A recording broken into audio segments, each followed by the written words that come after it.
그리스도인의 비전, 기독교 세계관 정립을 위한 성경적 토대.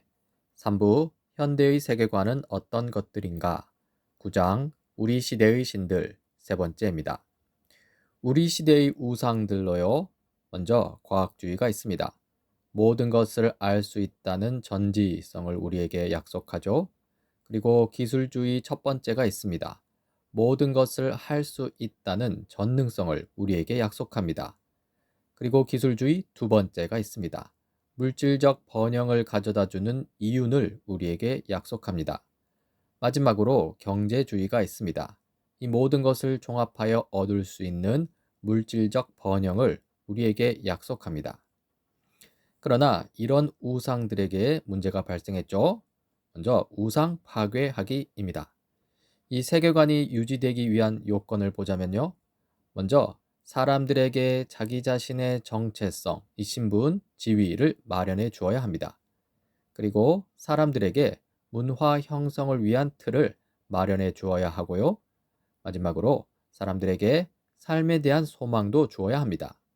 이래야 한 사회에서 세계관으로서 작동할 수 있다는 것이죠.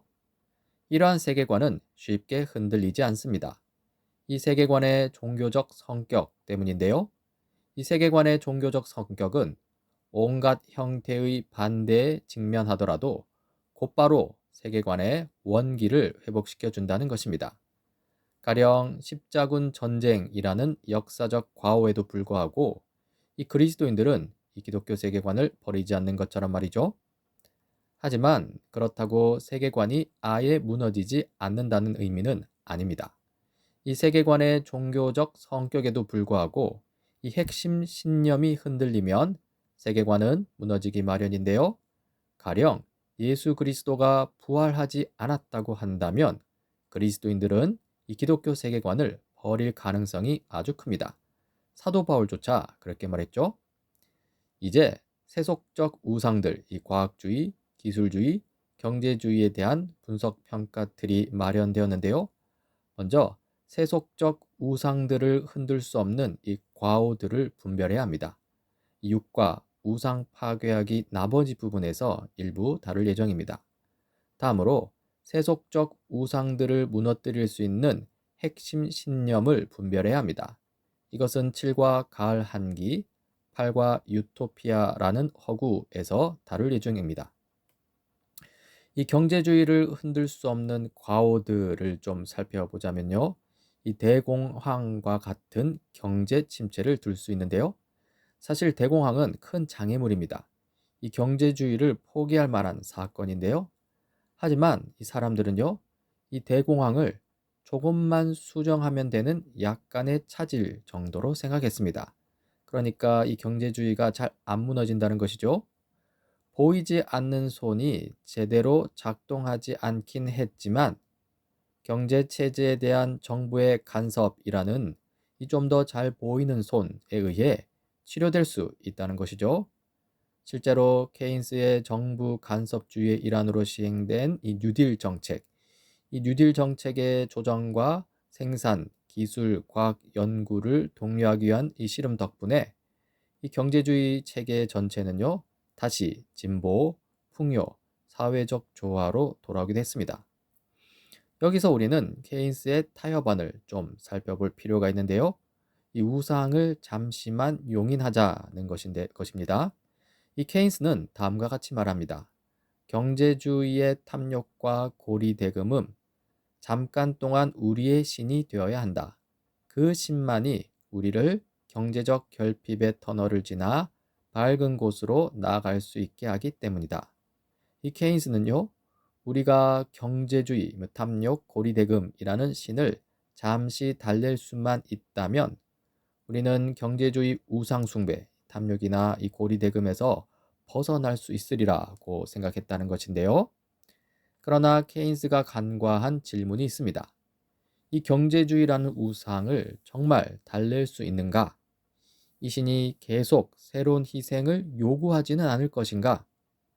우상이 더 이상 필요하지 않게 되었을 때 우리는 정말로 우상 숭배에서 스스로를 해방시킬 수 있는가 하는 질문입니다. 이 질문에 답변을 해보자면요. 우상은 결코 만족하는 법이 없습니다. 안 달래진다는 것이죠. 또 우상은 언제나 더 많은 희생을 요구합니다. 새로운 희생을 요구한다는 것입니다. 마지막으로 우상을 신뢰하게 되면요. 해방은커녕 우리는 우상의 종이 되고 맙니다. 이렇게 케인스의 타협안에 대해 거꾸로 평가해 보자면요.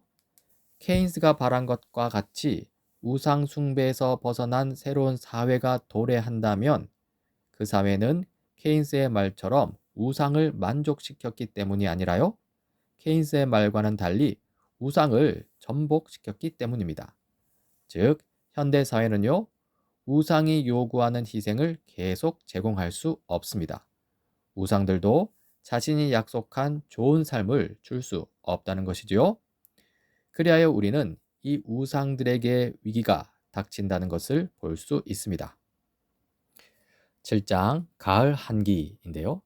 이 랭던 길키는 다음과 같이 말합니다. 가을의 한기가 사방에 차 있다. 이 냉기가 문화가 몰락하던 다른 시기의 냉기와 유사하다는 점은 부인하기 어렵다. 이 제러미 리프키는 다음과 같이 말합니다. 증대된 안정과 안녕의 인공적 세계를 우리에게 가져다 주리라 믿었던 과학적 진리와 기술 도구들이 위험할 정도로 집단적 사회 히스테리에 가까운 강한 수준의 불안감을 배태하고 있다. 계속해서 제러미 레이프킨입니다.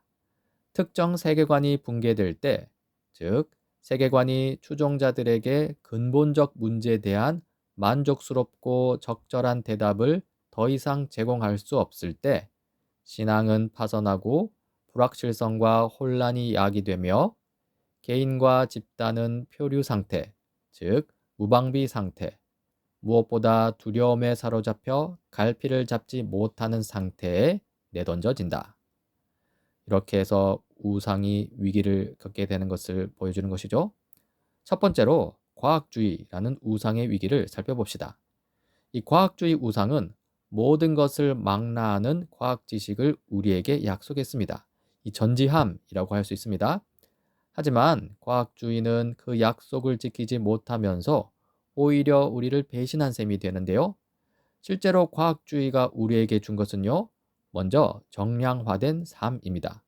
이양적인 평가만 있을 뿐 진정한 의미를 잃어버린 삶이라는 것이죠. 그리고 학문에서의 무의미한 헌신입니다. 학문은 목적을 상실하고요. 그러면서 예를 들어 돈을 위한 수단에 머물고 맙니다. 그리고 인격적 관여의 상실입니다. 이 비인격적 관계만이 가득하다는 것이죠. 마지막으로 과학을 뛰어넘는 참된 신념, 참된 가치 체계를 상실하도록 만들었습니다. 이 과학적으로 입증될 수 없는 것은 참이 아니다 라는 자기 파괴적 주장만 되풀이하는데요. 이 과학적으로 입증될 수 없는 것은 참이 아니다 라는 이 주장 자체도 과학적으로 입증될 수 있는 것이 아니기 때문에 그렇습니다. 이렇게 과학주의는 자기 모순, 자기 파괴에 빠진다는 것이죠.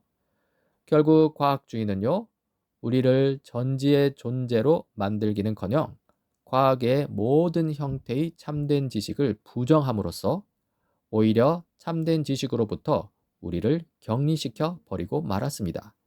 이것은 그야말로 배신인 것이죠. 과학주의의 배신입니다. 그리고 기술주의라는 우상도 위기에 처하는데요. 이 기술주의 우상은요, 과학적 지배가 우리에게 더 많은 자유를 제공할 것이다. 소비할 수 있는 더 많은 생산품을 제공할 것이다. 라고 약속했습니다. 일종의 전능함을 주겠다는 것이죠. 그러나 기술주의 우상도 우리를 배신하게 됩니다. 이 산업 공해로 인해 야기된 철저한 환경 파괴 앞에서 느끼는 무력감을 우리에게 주었고요. 핵전쟁의 위협 앞에서 느끼는 무력감도 주었죠. 즉, 역설적이게도 오늘날 우리의 생명을 위협하는 것은 이 기술에 의한 지배라는 이상의 성공 때문이라는 것입니다. 한편 이 기술주의는 자기 소외라는 무력감도 주었는데요. 사람들은 일터에서 기계 부품처럼 정신없이 일합니다. 이런 식이라면 삶의 의미를 찾기 어렵습니다. 또한 발전하는 자동화로 인해 노동자들은요, 일자리를 잃을 위협을 받고 있습니다. 생존의 위협이 있다는 것이죠. 이렇게 기술주의는요, 우리의 생존뿐만 아니라 우리 삶의 의미도 위태롭게 만든다는 것입니다. 모든 것을 다 할 수 있게 만들어줄 줄 알았는데 오히려 우리의 생존을 위협하고 삶의 의미도 상실하게 만들다니 이것은 배신입니다. 마지막으로 경제주의라는 우상의 위기입니다. 이 경제주의는요, 과학주의의 전지와 기술주의의 전능을 바탕으로 이룩하는 물질적 번영을 약속하는데요. 한마디로 유토피아를 약속하는 것이죠. 하지만 이 유토피아라는 것이 허구에 불과하다는 것이 나타났습니다. 경제주의의 배신인데요. 즉, 경제성장은 행복을 가져다 주지 않았습니다. 오히려 경제성장은 우리 생활에 해로운 것으로 입증되었고요. 결국 경제성장 자체는 이제 한계에 이르렀다는 것입니다. 이 경제주의의 배신 첫 번째는 불행입니다. 경제주의가 말하는 행복은요, 공리주의를 따릅니다. 이 효용을 극대화시키고 비용을 극소화시키면 그 결과로 행복을 얻을 수 있다는 것이죠. 여기서 극대화시켜야 할 효용은 이익, 상품, 여가시간 등입니다. 극소화시켜야 할 비효용은요, 이 고통, 노력, 일 등입니다. 이러한 공리주의식 행복은 실패하고 마는데요. 로버트 하일브로너는 다음과 같이 말합니다. 현재의 문화적 불안은 물질적인 것들을 지향하는 문명이 인간의 정신을 결코 만족시킬 수 없음을 반영한 것이다. 이 물질적 번영은 성취감도 행복도 가져다 주지 못한다는 것이죠. 그리고 경제주의 배신 두 번째는 고통입니다. 이 경제 성장은요, 너무 많은 고통을 우리에게 가져다 줍니다. 이 암이나 비만 같은 의료적 난제들이 있죠.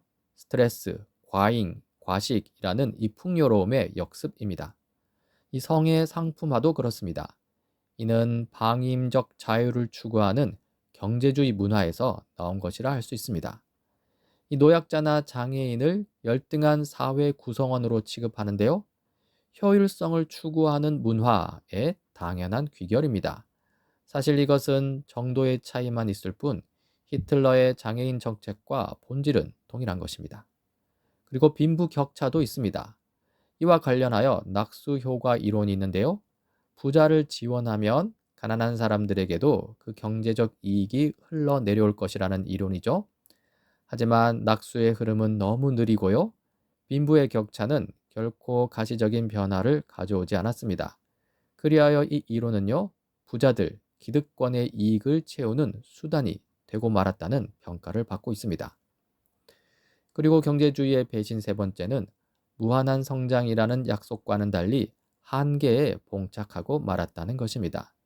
이것은 자본주의의 본질이 위협을 당하는 것인데요. 로버트 하일브로너는 다음과 같이 말합니다. 확장은 자본주의와 뗄 수 없는 관계로 간주되었다. 확장되지 않는 정체된 자본주의는 자본주의의 붕괴 혹은 자본주의의 역사적 사명에 대한 배반으로 간주되었다. 따라서 이 서양 사회가 최근 경험하고 있는 경제적 모순은요, 단지 경제적인 문제만이 아닙니다. 이는 경제주의적 문화의 심장에 대한 공격인 셈이죠. 이 확장이라는 경제주의의 핵심 신념이 흔들린다는 것입니다. 이와 관련하여 이 저자가 제시하는 가장 중요한 문제는 에너지 위기입니다. 이 책이 쓰인 1980년대 미국은요, 이 석유 파동으로 인해 심각한 경제 위기를 겪고 있었는데요. 이것은 1930년대, 그보다 앞선 1930년대의 대공황을 극복한 케인스의 정부 간섭주의에 대한 불신이 제기되고 심화되는 것으로 연결되기까지 하는데요. 아무튼 이러한 상황 속에서 저자들은 에너지 위기를 경제주의의 가장 큰 난제로 제시하는 것 같습니다.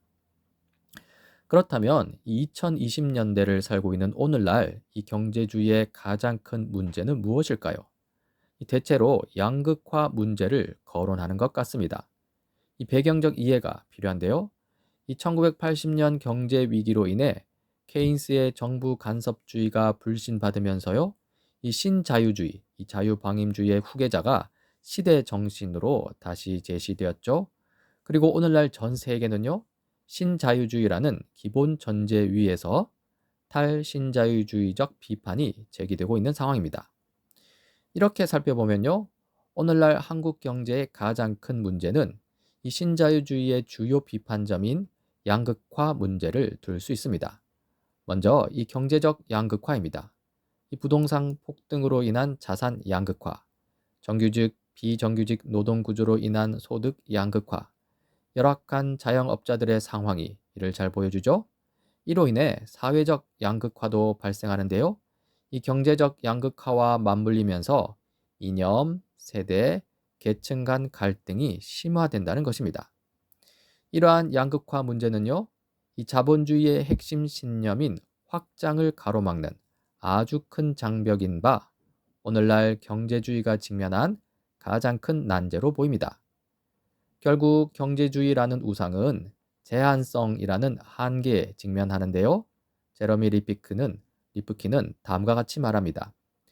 우리의 확산지향적 가치체계는 더 이상 물리적 세계의 실상과 부합하지 않는다. 물리적 세계가 직면하는 성장에 대한 절대적 제한은 우리 세계관의 혁신적인 조정을 요구한다. 그리하여 사회학자 데니얼 벨은 다음과 같이 말합니다.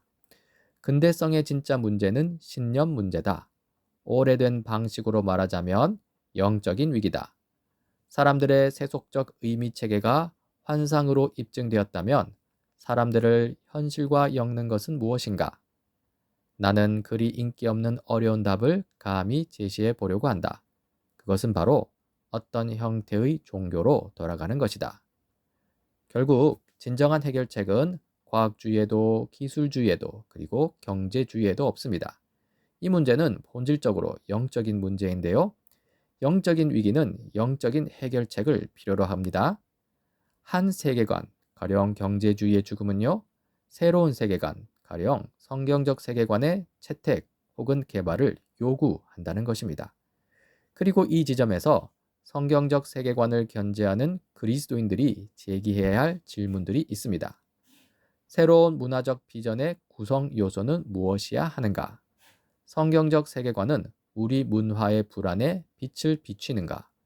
성경적 세계관은 오늘날의 우리 문화를 치료하는 힘이 될 수 있는가? 예수 그리스도는 그분의 몸을 통해 이 세상을 치유하실 수 있는가? 어떻게 가능한가? 이러한 질문에 대한 답은 다음 시간에 살펴보도록 하겠습니다.